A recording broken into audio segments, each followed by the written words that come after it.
Tercera parte, capítulo 33.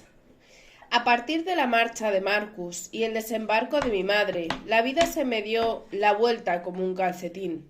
Llegó ella esquelética una tarde de nubes, con las manos vacías y el alma baqueteada, sin más equipaje que su viejo bolso, el vestido que llevaba puesto y un pasaporte falso prendido con un imprescindible al tirante del sostén. Sobre su cuerpo parecía haber caído el paso de 20 años. La delgadez le marcaba las cuencas de los ojos y los huesos de las clavículas, y las primeras canas aisladas que yo recordaba eran ya mechones enteros de pelo gris. Se adentró en mi casa como un niño arrancado del sueño en mitad de la noche, desorientada, confusa, ajena, como si no acabara de entender que su hija vivía allí y que a partir de entonces ella iba a hacerlo. En mi imaginación había previsto aquel reencuentro tan ansiado como un momento de alegría sin contención. No fue así. Si hubiera de elegir una palabra para describir la estampa, sería tristeza. Casi no habló y tampoco mostró el menor entusiasmo por nada. Tan solo me abrazó con fuerza y se mantuvo después agarrada a mi mano, como si temiera que fuera a escaparme a algún sitio. Ni una risa, ni una lágrima y muy pocas palabras. Eso fue todo lo que hubo.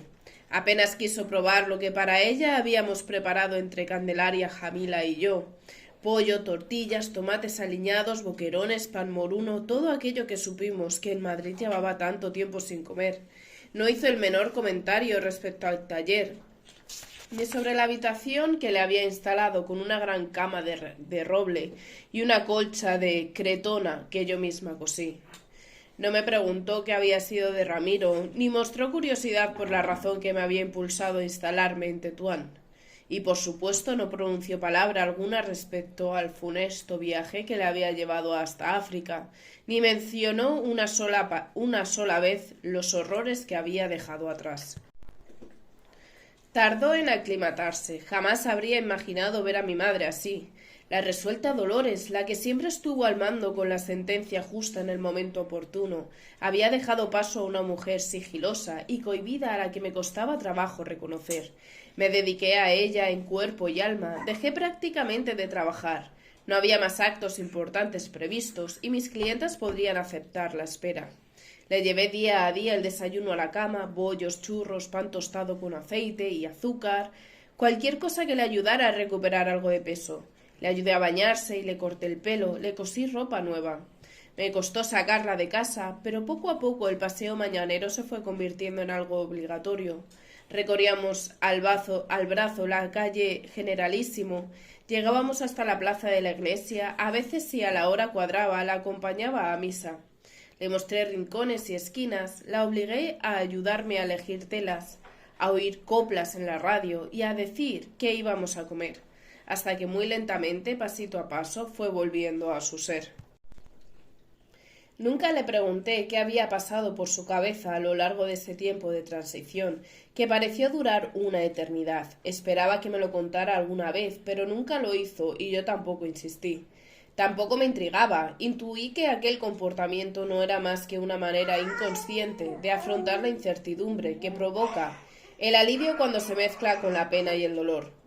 Por eso tan solo dejé adaptarse sin presionarla, manteniéndome a su lado, dispuesta a sostenerla, si necesitaba apoyo y con un pañuelo a mano listo para sacarle las lágrimas, que nunca llegó a verter. Noté su mejoría cuando empezó a tomar pequeñas decisiones por sí misma. Hoy creo que voy a ir a misa de 10. ¿Qué te parece si me acerco con Jamila al mercado y compro arreglo para hacer un arroz? Poco a poco dejó de acobardarse cada vez que oía el ruido potente de algún objeto al caer o el motor de un avión sobrevolando la ciudad. La misa y el mercado pronto se convirtieron en rutinas y a ella después le acompañaron algunos movimientos más. El más grande de todos fue volver a coser. A pesar de mis esfuerzos desde que llegó, no había logrado que mostrara el menor interés por la costura, como si aquello no hubiera sido el andamiaje de su existencia durante más de 30 años. Le enseñé los figurines extranjeros que ya compraba en Tánger yo misma. Le hablé de mis clientas y sus caprichos. Intenté animarla con el recuerdo de anécdotas que cualquier modelo que alguna vez cosimos juntas. Nada. No conseguí nada.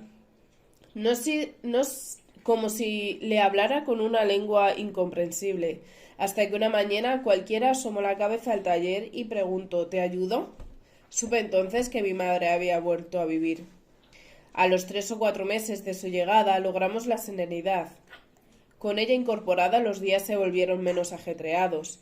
El negocio seguía marchando a buen ritmo. Nos permitía pagar a Candelaria mes a mes y dejar para nosotras lo suficiente como para mantenernos con holgura. Ya no había necesidad de trabajar sin resuello. Volvimos a entendernos bien, aunque ninguna era ya la que fue. Ambas sabíamos que frente a nosotras teníamos a 2 mujeres diferentes. La fuerte Dolores se había hecho vulnerable. La pequeña Sira era ya una mujer independiente, pero nos aceptamos, nos apreciamos y con los papeles bien definidos nunca volvió a instalarse entre nosotras la tensión. El ajetreo de mi primera etapa en Tetuán me parecía ya algo remoto, como si perteneciera a una etapa de mi vida ocurrida hacía siglos. Atrás quedaron las incertidumbres y las andanzas, las salidas hasta la madrugada y el vivir sin dar explicaciones. Atrás quedó todo para dar paso al sosiego, y a veces también a la más mortecina normalidad. La memoria del pasado, sin embargo, previvía aún conmigo. Aunque la fuerza de la ausencia de Marcus se fue poco a poco diluyendo, su recuerdo quedó pegado a mí como una compañía invisible cuyos contornos solo yo podía percibir. ¿Cuántas veces lamenté no haberme aventurado más en mi relación con él? ¿Cuántas veces me maldije por haber mantenido una actitud tan estricta? Cuánto le eché de menos. Aun así, en el fondo me alegraba de no haberme dejado llevar por los sentimientos. De haberlo hecho, su lejanía probablemente habría sido mucho más dolorosa. Mi relación con Rosalinda también cambió. La presencia de su marido se alargó mucho más de lo previsto, absorbiendo su tiempo y su salud como una sanguijuela. Felizmente, al cabo de casi 7 meses, Pita Fox aclaró sus ideas y resolvió regresar a la India.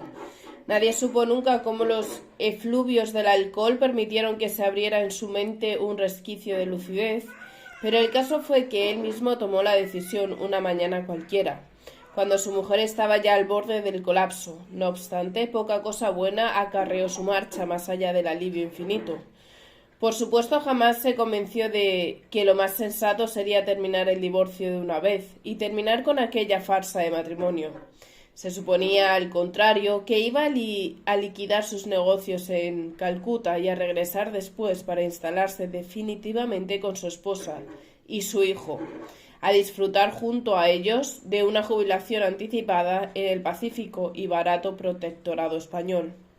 Y para que no se fueran acostumbrando a la buena vida antes de tiempo, decidió que, tras años sin modificaciones, tampoco aquella vez iba a subirles la pensión ni una sola libra esterlina. En caso de necesidad, que te ayude tu querido amigo Beigbeder, sugirió a modo de despedida. Por fortuna para todos, nunca más volvió a Marruecos. A Rosalinda, sin embargo, el desgaste provocado por aquella convivencia tan ingrata le costó casi medio año de convalecencia.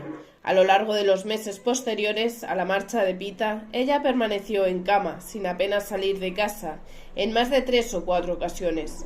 El alto comisario trasladó prácticamente su lugar de trabajo a su domicilio y allí solían pasar ambos largas horas. Ella leyendo entre almohadones y él trabajando con sus papeles en una pequeña mesa junto a la ventana. La exigencia médica de permanecer en cama hasta que recuperara la normalidad no limitó del todo su ajetreo social, pero sí lo disminuyó en gran manera.